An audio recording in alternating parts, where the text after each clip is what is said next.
बिस्मिल्लाहिर्रहमानिर्रहीम, अस्सलामु अलैकुम। मैं हूं करामत मुगल और मेरे साथ हैं ईसा नकवी। नकवी साहब, डोनाल्ड ट्रंप को सदर बने 12 दिन हो गए और सबको इंतज़ार था कि नई अमरीकी इंतज़ामिया पाकिस्तान के हवाले से क्या मौक़िफ़ अपनाती है। तो बिलाखिर वो दिन आ गया है। पहला मौक़िफ़ अमरीकी महकमा ख़ारजा ने दे दिया। क्या मौक़िफ़ दिया गया और ये मौक़िफ़ कितना मुख्तलिफ है बाइडन इंतज़ामिया से? देखिए, असल तो सवाल यही है कि मुख्तलिफ कितना है। कम अज़ कम जो स्टेटमेंट है, जो जवाब दिया गया है पाकिस्तान के हवाले से, उसमें दो बारीक से डिफरेंसेस हैं। असल अब मामला ये है कि इसको फॉलो अप कैसे किया जाएगा। सैयद फैसल अली शाह है, पहले यहाँ पर इस्लामाबाद में रिपोर्टिंग करते थे, अब वो वाशिंगटन डीसी मुंतकिल हो चुके हैं और बड़ा एक्टिवली स्पोक्स पर्सन की जो ब्रीफिंग्स हैं स्टेट डिपार्टमेंट की, वहाँ पर आपको नज़र आते हैं। मुख्तलिफ मौज़ूआत के ऊपर US सेंट्रिक बेसिकली चीज़ों को कवर करते हैं, अपना सोशल मीडिया के ऊपर भी कवर करते हैं।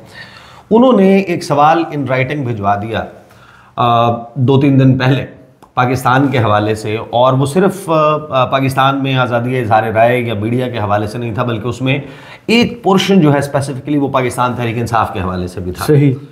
और टैमी ब्रूस जो नई तर्जुमान है अमरीकी महकमा ख़ारजा की, उन्होंने उसका जवाब दिया है और उस जवाब में जो डिफरेंसेस हैं वो मैं आपको बता दूंगा, और थोड़ा सा ज़ाहिर है कि उसको कंपेयर भी कर लेंगे कि मैथ्यू मिलर से जब पाकिस्तान के हवाले से सिमिलर क्वेश्चंस, इसी किस्म के जो क्वेश्चंस हैं वो होते थे, तो उनका जवाब किस तरह मुख्तलिफ होता था। असल लेकिन मामला ये होगा कि इसको फॉलो अप कैसे किया जाता है। सही। क्योंकि एक आर्टिकल लिखा है नए अमरीकी वज़ीर ख़ारजा ने, मार्को रूबियो ने, वॉल स्ट्रीट जर्नल के लिए। सही। ओपिनियन पीस है बेसिकली, और वो अमेरिका की फॉरेन पॉलिसी के हवाले से जो बात कर रहे हैं ना, उससे अंदाज़ा लगाया जा सकता है कि प्रायोरिटीज़ में कौन कौन सी चीज़ें जो हैं वो मौजूद हैं। तो पाकिस्तान का मामला कब आता है, किस वक्त आता है, ये भी देखना होगा। लेकिन बहरहाल ये जहन में रखिएगा कि कोई भी इंतज़ामिया आती है, वो आने के बाद किसी भी रीजन के हवाले से, मुल्क के हवाले से बयान दागने से पहले, नया बंदा आता है वो पहले ब्रीफिंग लेता है जी। उसको मालूम होता है कि हमारी हुकूमत ने, हमारी इंतज़ामिया ने फ़लाँ रीजन में फ़लाँ मुल्क के साथ मामलात को कैसे आगे लेकर चलना है।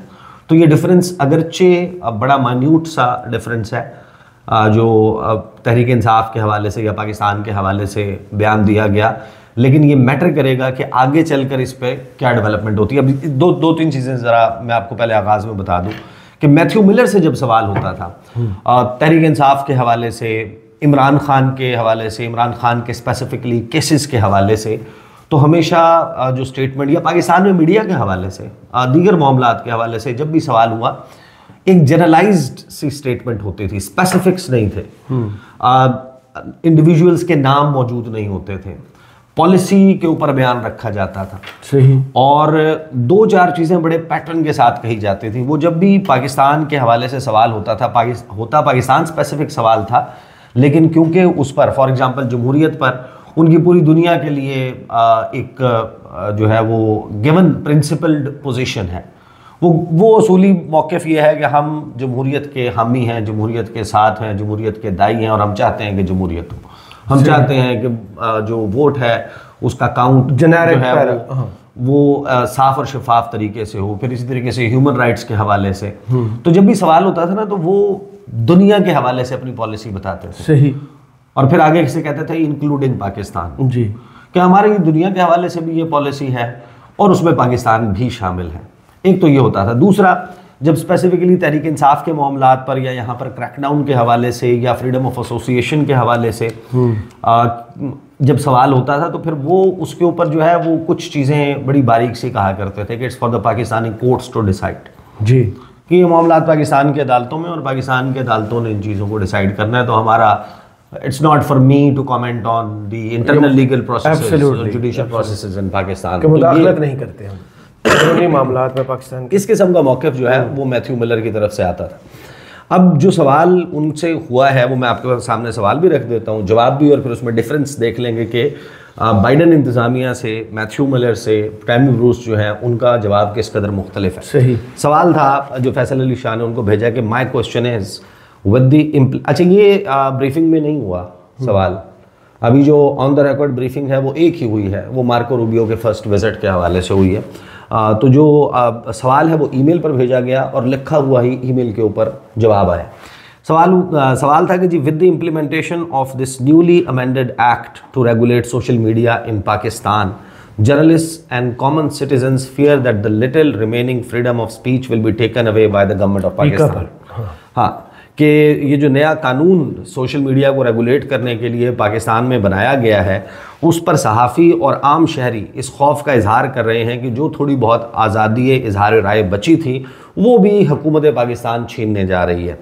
What is your observation and comment on that? क्या आपका इसके ऊपर क्या जो है वो ऑब्जर्वेशन है, आपकी राय क्या है इसके ऊपर?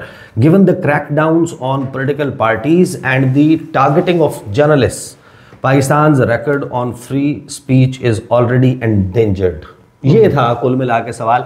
अब क्रैकडाउन आपको पता है कि पाकिस्तान में जो किस पॉलिटिकल पार्टी पर हो रहा है, वो पाकिस्तान तहरीक इंसाफ है। तो जो अमरीकी महकमा खारजा is not stupid, they know कि किसके मुतालिक बात हो रही है, उनके पास ब्रीफिंग शरीफिंग मौजूद है और उन्होंने पोजीशन लेनी है, तो फिर उस हिसाब से क्या आपकी ऑब्जर्वेशन क्या है, कमेंट क्या है?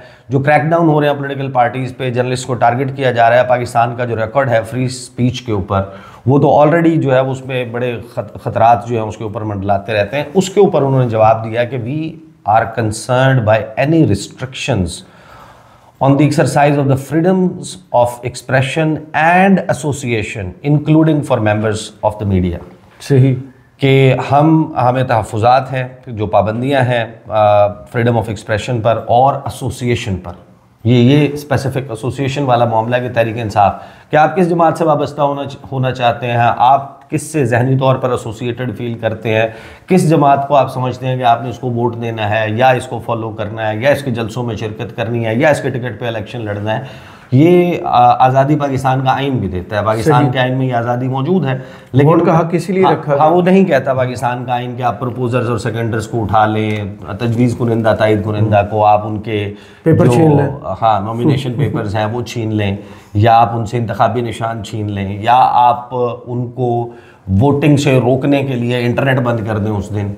इस किस्म की कोई चीज़ पाकिस्तान का आइन भी नहीं कहता। तो उन्होंने भी यही बात की, उन्होंने कहा कि ये जो है वो हमें बड़ा तहफ़्फ़ुज़ात हैं जो इस वक्त पाकिस्तान में फ्रीडम ऑफ एक्सप्रेशन और एसोसिएशन के ऊपर पाबंदियां हैं, जिसमें जो मीडिया के लोगों पर पाबंदियां वो भी शामिल हैं। फिर उन्होंने कहा कि in Pakistan and around the world, ये थोड़ा सा डिफरेंस है। उनकी जो सेंटेंस स्ट्रक्चर होता था वो कहते थे for the whole world including Pakistan. तो उन्होंने कहा in Pakistan and around the world, Pakistan में और पूरी दुनिया में हम सपोर्ट करते हैं फ्रीडम ऑफ एक्सप्रेशन को, मीडिया फ्रीडम को और इंटरनेट फ्रीडम को। जी, अब इंटरनेट फ्रीडम क्योंकि सोशल मीडिया से मुतालिक सवाल हुआ था, अब पाकिस्तान में इंटरनेट किस जगह पर मौजूद है, हम किस नंबर पर मौजूद हैं, कितना कदगन है इंटरनेट के इस्तेमाल पर, किस किस्म की पाबंदियां हैं। वाहिद मुल्क जिसने कहा था कि आप VPN अपना रजिस्टर करा लें तो आपकी इंटरनेट की स्पीड ठीक हो जाएगी। और सोशल मीडिया एक्ट्स के ऊपर जिस तरीके से पाबंदी है, तो उन्होंने कहा कि मीडिया फ्रीडम और इंटरनेट फ्रीडम। आगे वाला जो लाइन है ना वो बड़ी इंपॉर्टेंट है, जो लास्ट इसका कंक्लूडिंग पैराग्राफ है। उन्होंने कहा we have and will continue to emphasize the importance of respecting human rights and fundamental freedoms in our engagement with Pakistani officials। अगरचे अभी राब्ता नहीं हुआ है, यानी अभी मार्को रूबियो और इसाक डार के दरमियान कोई बात नहीं हुई है, बिल्कुल ऐसे ही है। शहबाज शरीफ और डोनाल्ड ट्रंप के दरमियान कोई बात नहीं हुई है, सफ़ीर नहीं अभी आया। आपकी ऑफिशियल एक वर्किंग रिलेशनशिप या जैसे कहते हैं कि एक ओपनिंग जो आपका राब्ता होता है वो नहीं हुआ। लेकिन उन्होंने ये कह दिया है कि हम उठाते रहे हैं और हम उठाएंगे ह्यूमन राइट्स का मामला, फंडामेंटल फ्रीडम्स का मामला इन are engagement with Pakistani officials. अब चाहे वो जाहिर है कि होगी आज हो कल हो परसों, जब पाकिस्तानी सफ़ीर के साथ होती है मुलाकात, नए असिस्टेंट सेक्रेटरी इस रीजन के लिए जिन्होंने असिस्टेंट सेक्रेटरी ऑफ स्टेट आएंगे, वो फिर या सफ़ीर या यहाँ पर सफारत खाना। तो एक चीज़ तो उन्होंने एब्सोल्यूट क्लैरिटी के साथ कह दी। इसमें दो डिफरेंसेस हैं। एक जहन में रखिएगा कि ये सख्त भी हो सकती थी स्टेटमेंट जी, यानी अगर यही सवाल जॉर्जिया के मुतल्लिक होता, यही सवाल वेनेजुएला के मुतल्लिक होता, यही सवाल नॉर्थ कोरिया के मुतल्लिक होता, यही सवाल चाइना के मुतल्लिक होता, यही सवाल रशिया के मुतल्लिक होता, यही सवाल ईरान के मुतल्लिक होता, तो बहुत सख्त होता। तो आप किस किस्म का जवाब तवक्को कर सकते थे। तो वो एक्सट्रीम नहीं है। तो पाकिस्तान के हवाले से उस एक्सट्रीम के ऊपर डोनाल्ड ट्रंप की इंतज़ामिया नहीं गई, लेकिन ये कह देना भी बड़ा मुख्तलिफ है एज इन कंपैरिजन, क्योंकि इसमें देखें कोई फॉलो अप नहीं है, इसमें कोई चीज़ ऐसी मौजूद नहीं है कि जिसमें वो आगे से कहते हैं कि इनको फलां पाबंदियों का सामना करना पड़ सकता है, या उस रजीम पे या उस हुकूमत की लेजिटिमेसी के ऊपर सवालात उठा लेते हैं। अक्सर इनसे जब सवाल होते हैं स्टेट डिपार्टमेंट के स्पोक्स पर्सन से या वाइट हाउस स्पोक्स पर्सन से, तो वो उसके जवाब में उस मुल्क की हुकूमत को ही जो है वो बिल्कुल ही जैसे कहते हैं कि डिस्क्रेडिट कर देते हैं। तो ऐसा तो नहीं किया गया, उस एक्सटेंट पर नहीं गए, लेकिन ये ज़रूर कह दिया कि हम इस मामले को उठाएंगे। अच्छा, अब ये पोर्शन है जो ज़ाहिर है कि पाकिस्तान के मुतालिक सवाल था और जवाब था, और बड़ा इंपॉर्टेंट है क्योंकि नई इंतज़ामिया ने पहली मरतबा पाकिस्तान के हवाले से लबगुशाई की है, और हल्का फुल्का डिफरेंस भी है बाइडन इंतज़ामिया के साथ। लेकिन जब आप जाएँ और अब आप देखें कि जो इनके बॉस हैं टैमी ब्रूस के, वो तो मार्को रूबियो हैं जी। मार्को रूबियो ने जो ओपिनियन पीस लिखा है वॉल स्ट्रीट जर्नल में, वो अमेरिका की फॉरेन पॉलिसी प्रायोरिटीज़, ये तो खैर हम सबको मालूम था ना कि आगाज़ में पाकिस्तान पे तक नहीं पड़ेगी, क्योंकि ये तो जाहिर है कि उनके they have too much in the plate, बिल्कुल बहुत सारी चीज़ें डील करनी है, अपने मामलात, दाखिली मामलात। लेकिन जाहिर है कि हर बंदे के पास अपनी रिस्पॉन्सिबिलिटी नहीं। तो हम डोनाल्ड ट्रंप की बात कर रहे हैं कि उसने दाखिली मामलात भी देखने हैं, फलां भी, लेकिन जब मुख्तलिफ महकमे असाइन हो जाते हैं, जिसने खारजा का महकमा देखना है, उसने तो जाहिर है कि अभी अंदर के मामला, हाँ, वो वहाँ पर नहीं है कि यहाँ वाला मसला हो कि ये महकमे खारजा वाले वजारत ख़जाना को देख रहे हैं, ख़जाना वाले घर बैठे हुए हैं, दाखिला वाले फॉरेन पॉलिसी चला रहे हैं, वो वाला मसला वो वाला मसला नहीं है। और लेकिन नहीं, वो दाखिला वाले जो है क्रिकेट भी चला रहे हैं, क्रिकेट वो तो जो पोर्टफोलियो उनके पास है ना। ये जो अमेरिका वाला दौरा था, ये दाखिला वाला नहीं था, खारजा वाला। उन्होंने फुटबॉल भी टेक ओवर कर लिया। आपको पता है कि वो फुटबॉल स्टेडियम बनवाने की या ग्राउंड्स, उन्होंने कहा अचानक, ये जो अचानक वाला हमारी सियासत में लफ्ज़ है ना, ये बड़ा अजीब सा है। अचानक वो एक ग्राउंड के पास से गुजरे थे, अचानक लोगों ने उन्हें पहचान भी लिया, अचानक उन्हें पता चला कि इन्हीं से फरमाइश की है, इन्हीं से फरमाइश करनी है और इन्हें आने दो, हाँ हमारी ग्राउंड जरा खुली कर हमारे। तो मार्को रूबियो ने जो आर्टिकल लिखा है, उन्होंने बेसिकली फॉलो अप करना है डोनाल्ड ट्रंप की प्रायोरिटीज़ पे। अब डोनाल्ड ट्रंप ने जो बातें मेन चीज़ें कर दी हैं ना, उसका फॉलो अप ही बड़ा एक तवील प्रोसेस है। जाहिर है कि चाइना के हवाले से है, रशिया के हवाले से, यूक्रेन के हवाले से, सही, उनका जो है वो मिडिल ईस्ट के हवाले से है, फ़लस्तीन, गज़ा और इसराइल के हवाले से, फिर गल्फ ऑफ मैक्सिको है, पनामा है, ग्रीनलैंड है, डेनमार्क है, कनाडा है। इन तमाम के हवाले से उनके मेजर स्टेटमेंट्स आ चुके हैं। नेटो है, यूरोपीय यूनियन है, इनके हवाले से आ गए। लेकिन फॉलो अप में Marco Rubio and I am sure कि ये असाइंड टास्क के मुताबिक है। ऐसा नहीं है कि मार्को रूबियो ने पिक करना है कि डोनाल्ड ट्रंप की फ़लाँ बात को मैंने पहले मानना है और फ़लाँ को हम बाद में ज़रा देख लेंगे। उन्होंने जो पहली मीटिंग की है वो क्वाड की है, which is an anti China alliance, जिसमें भारत के फॉरेन मिनिस्टर से मुलाकात हुई। हाँ, तो वो प्रैक्टिकली जो है अमली तौर पे एंटी चाइना अलायंस की पहली मुलाकात उनकी जो है वो हुई है। उसके बाद अब वो जिन चीज़ों को एड्रेस कर रहे हैं, उन्होंने अपने आर्टिकल में बता दिया। And America's first foreign policy, America को तरजीह देते हुए जो अमेरिका फर्स्ट की जो फॉरेन पॉलिसी है, उसमें उसने बड़ा वाज़ेह तौर पे कहा है कि जो यूएस डिप्लोमेट्स हैं, अमेरिकी सफारतकार, माजी में वो वेस्टर्न हेमिस्फेयर को निगलेक्ट करते रहे। सही। तो पहला दौरा भी उसने कहा कि मैं वेस्टर्न हेमिस्फेयर में मुख्तलिफ ममालिक का करने जा रहा हूँ, और उसमें बड़ी इंटरेस्टिंग उसने लिस्ट बताई है कि किन मुल्कों में वो जा रहा है। लेकिन ये बात उसने बड़ी वाज़ेह कर दिया कि वेस्टर्न हेमिस्फेयर, तो वो आपकी जो पूरा जो अमेरिकन कॉन्टिनेंट है ना, वो बड़ा फोकस में रहेगा, क्योंकि यही वो जगह हैं। देखें, बाकी जगहों से इलीगल इमिग्रेशन के मामलात, जो लोगों का आना है वो कम है। वो अमेरिकन जो मैक्सिको से ज़्यादा, हाँ। जो अमेरिकाज है वो नहीं, वो मैक्सिको नहीं है सिर्फ, ये सारा पूरा रीजन है जहाँ से लैटिन अमेरिका, जहाँ से, हाँ, जहाँ से लोग जो है वो जाते हैं। उसने कहा कि जब डोनाल्ड ट्रंप जो है वो उस पर स्वीपिंग विक्ट्री के साथ नवंबर में जीता, उसको मैंडेट मिला कि वो अमेरिका को पहले रखे, और डिप्लोमेसी के मामलात में, सफारतकारी में, इसका मतलब ये है कि हमने अपनी नेबरहुड को सबसे ज़्यादा अटेंशन देनी है। सारी तवज्जो जो है वो ज़्यादातर तवज्जो वेस्टर्न हेमिस्फेयर पे होनी चाहिए। उसने कहा कि ये कोई हादसाती बात नहीं है कि जो मेरा पहला trip as secretary of state America से बाहर हो रहा है वो सेंट्रल अमेरिका यानी कि होगा। अब वो निकल चुके हैं इस दौरे के ऊपर। अब ये जाने से बिल्कुल पहले उन्होंने आर्टिकल लिखा था, उन्होंने कहा कि मैं जो ये सारे दौरे करने जा रहा हूँ उसमें मामला यही है कि माइग्रेशन का मामला है। इन तमाम चीज़ों को डिस्कस करने के लिए आपने देख लिया कि वो कोलंबिया के साथ भी हमारा हो गया, गुस्तावो पेट्रो के साथ जिस किस्म के मामलात हुए, तो उसने बताया कि मैं El Salvador, Guatemala, Costa Rica, Panama और डोमिनिकन रिपब्लिक, ये ममालिक हैं जिनका मैं दौरा करने के लिए जा रहा हूँ। और क्योंकि हमने माजी में इन ममालिक को निगलेक्ट किया तो चाइना ने इन रोड्स बनाई। आपको पता है ना कि वहाँ पर बड़ा चाइना का फोकस है, क्योंकि अमेरिका का फोकस है चाइना की नेबरहुड में, in the backyard of China, कि चीन के इर्द गिर्द के ममालिक जो हैं उनको ज़रा घेरा डाल के रखा जाए, पाकिस्तान उनमें शामिल।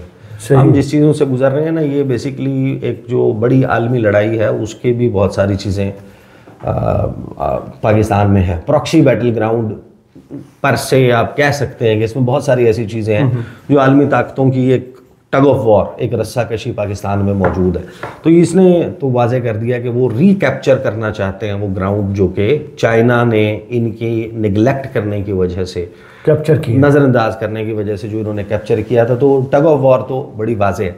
अब जो पाकिस्तान का मामला है वो अभी तक आप देख लें कि सरकारी सतह के ऊपर अज खुद नहीं आया। ये भी जवाब है, ये डिफरेंस जहन में रखिएगा कि कोई आपसे सवाल करे, सवाल के जवाब में आप बात करें, वो अमूमन पॉलिसी स्टेटमेंट नहीं होती, लेकिन वो आपको देनी पड़ती है, आपकी पॉलिसी नोन होती है, लेकिन पोजीशन वाज़ेह जब आप अपने तौर पे अज खुद कोई बयान जारी करते हैं, जब आप अपने तौर पर खुद ये डिसाइड करते हैं। आप देखें अभी जो यूरोपीय यूनियन वाला मामला हुआ था उसमें पाकिस्तान के दफ्तर खारजा ने अज खुद स्टेटमेंट नहीं दिया। उन्होंने कहा रिस्पॉन्डिंग टू मीडिया क्वेरीज, जी, responding to questions from media, from press corps, कि उन्होंने सवालात क्योंकि भेजे इसलिए हम ये बोल रहे हैं ताकि फलां की तबीयत पर गरा ना गुजरे। तो इस तरीके से जब आप उसको थोड़ा सा पैडिंग करके, उसको लपेट के, सफारतकारी के लबादे में उसको ओढ़ा के, कपड़े पहना के, उसको थोड़ा सा टाकी शाकी मार के जब आप बयान देते हैं ना, वो इसीलिए होता है कि किसी की तबीयत पे गरा ना गुजरे। सही। जब आपने ब्लंट होके ओपन खुद स्टेटमेंट देनी होती है, लिहाजा जो पीका एक्ट के ऊपर अमेरिका का महकमा खारजा ने पोजीशन ली है या बात की है, ये अगर सवाल के बगैर ली होती कि अचानक से यहाँ से कानून पास होता और अमेरिकी महकमा खारजा एक प्रेस रिलीज जारी कर देता और वो प्रेस रिलीज पोस्ट कर देता अपनी स्टेट डिपार्टमेंट की वेबसाइट पर, तो फिर तो मेरा ख्याल है कि बहुत ही बड़ी टेंशन हो जाती, क्योंकि फिर उसका फॉलो अप होता। ये सवाल ईमेल पर भेजा गया, ईमेल पर ही इसका जवाब दिया गया और ईमेल पर दिए जाने वाला जवाब जो है वो शाया नहीं किया जाता अपनी वेबसाइट पर। तो ये थोड़ा सा आप ज़रा डिफरेंस ध्यान में रखिएगा, बट विल हैव टू सी इसका फॉलो अप कैसे होता है। और आगे जब ब्रीफिंग्स का, रेगुलर ब्रीफिंग्स का सिलसिला शुरू हो जाता है तो सवालात बहुत होंगे, तो सवालात जो है वो फिर वो इलेक्शंस के बारे में भी होंगे, वो फिर डोनाल्ड ब्लूम के हवाले से भी होंगे, डोनाल्ड लू के हवाले से भी होंगे, इमरान खान के केसेस के हवाले से भी, और बहुत सारे मामलात पर, रजीम चेंज पर भी होंगे। वहाँ पता चलेगा कि एक्चुअली वो इन तमाम मामलात पर ओपन पोडियम के ऊपर खड़े होकर क्या पोजीशन लेते हैं। तो that is to be seen. सही, बहुत शुक्रिया ईसा नकवी आपके तज्जिया का। कमेंट्स बॉक्स में ज़रूर बताइएगा ये वीडियो आपको कैसी लगी। इजाज़त दीजिए, अल्लाह हाफिज़।